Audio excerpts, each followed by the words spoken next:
Hello and welcome to the walkthrough of our video editor, which is part of Imagely SDK. Our editor is available for web, mobile, and server. For the purposes of this video, we will be exploring the web version. If you're interested in the mobile, you can explore the demos on our website or find our application in your app store. If you'd like to know more about server-side video editing, there's a link below this video. Let's have a look at the UI. It consists of few elements. Let's start with the left-hand side, which is the doc components containing all the different assets. So we have templates, elements, uploads, videos, audio, and so on. This panel is fully customizable, meaning you can enable or disable any of those elements. You can add your own asset libraries, or you can easily integrate asset libraries supported by our editor, such as Soundstripe or Getty Images. We'll be diving into some of those functionalities a little bit later. As you can see, clicking on any element extends the panel, which allows your users to easily browse available assets. Then we have the canvas with the scene where we can see our video. When we click on the scene, we have the inspector bar popping up with all the editing features. We can, of course, edit the video as a whole. We can trim it, change the volume. We can slow down or speed it up, adjust it, filter it, and so on. We can, of course, perform same actions for certain elements within the video. It works pretty much the same. Of course, this is also fully customizable, and you can only choose features that make sense for your editing process and workflow. Then we have the timeline, which allows us to easily arrange assets, control for how long they're displayed, at which point of the video. A very useful feature is that when we move an element beyond the length of the video, it immediately gets grayed out, so we have more control and awareness of the editing process. I'm gonna leave it as it was because it's a beautiful template created by our designers, and I'm by no means a designer, so I don't want to destroy it, although I will destroy it a little bit because I'm gonna add something just to showcase how it actually looks like, and it's gonna be a GIF because I'm a millennial. Yeah, let's go with something that doesn't make sense at all. Let's put it in the middle of the video. Let's increase the length a little bit, hit play, and see how it looks like. We can, of course, collapse the timeline. Yes, it works.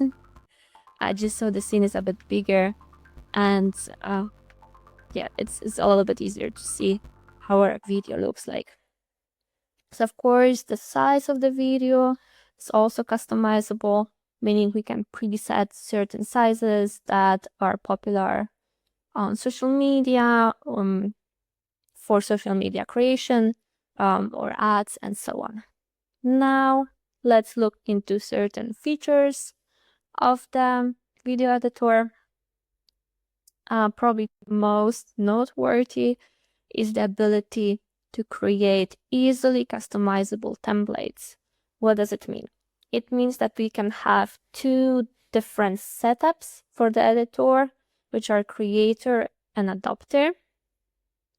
In the creator mode, a design team can create easily adaptable templates by choosing assets, arranging them on a timeline, and then per each and every assets, they can easily set settings on how an adopter, user, marketing team, whatever, can interact with this specific asset.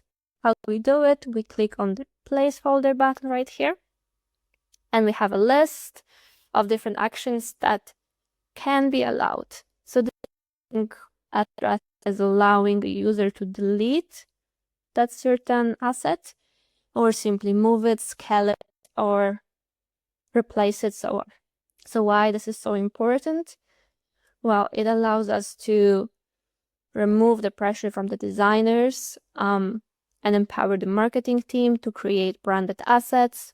The design team just has to lock certain elements that cannot be changed per video. It also allows us to tag certain elements as variables, which means we can generate videos at scale if we connect it to a database. It also, of course, helps with the video creation on social apps, empowering our users to create beautiful content and so on. So again, let's see how it looks like. So I'm choosing this element and I'm allowing it to be moved.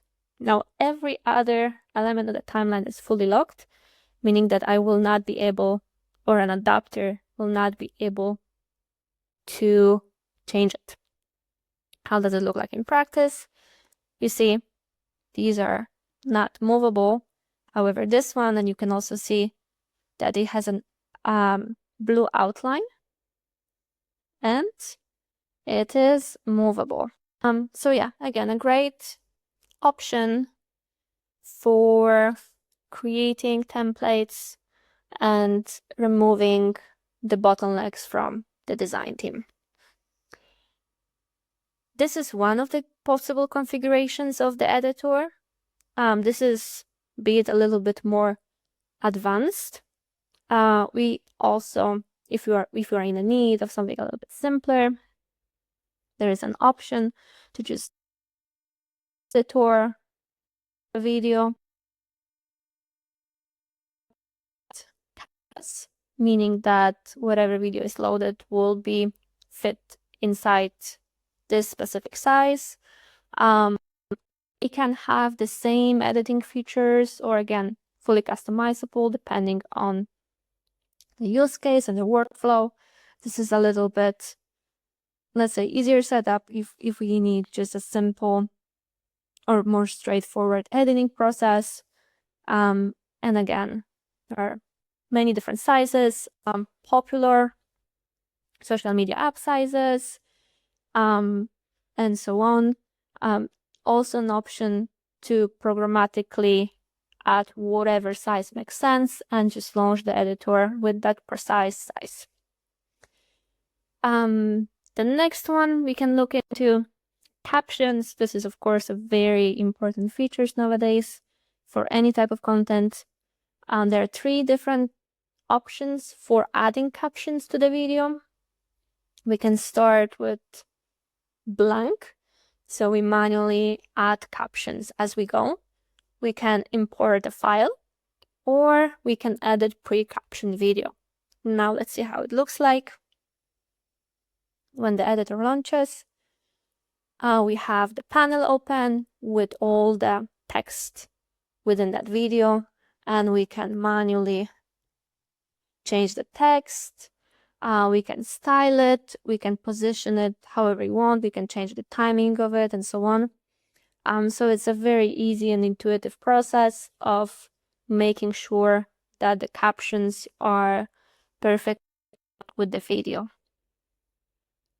Another very important feature are animations. Now, we can, of course, animate any element. We just go to the animation and we have a list.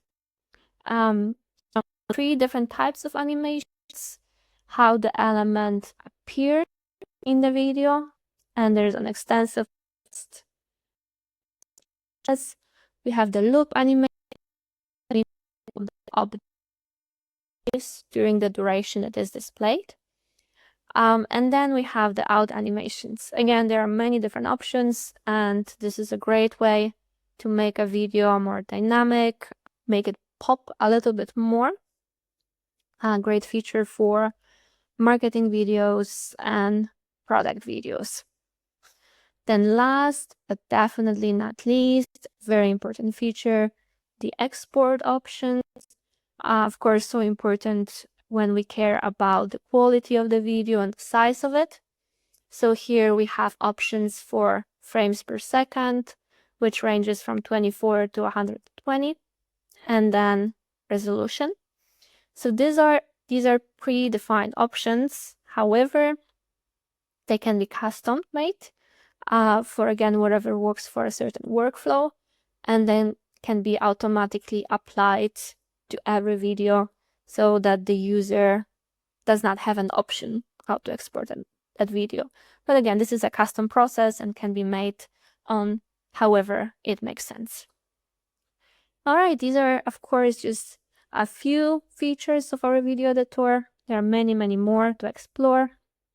If you would like to explore by yourself and take it for a spin, head to our website. Under demos, you can find the full list of configurations. If you're after only video editing, you can simply filter it right here, and you can find all the demos that were presented during this little demo. All right, thank you for your attention and happy editing.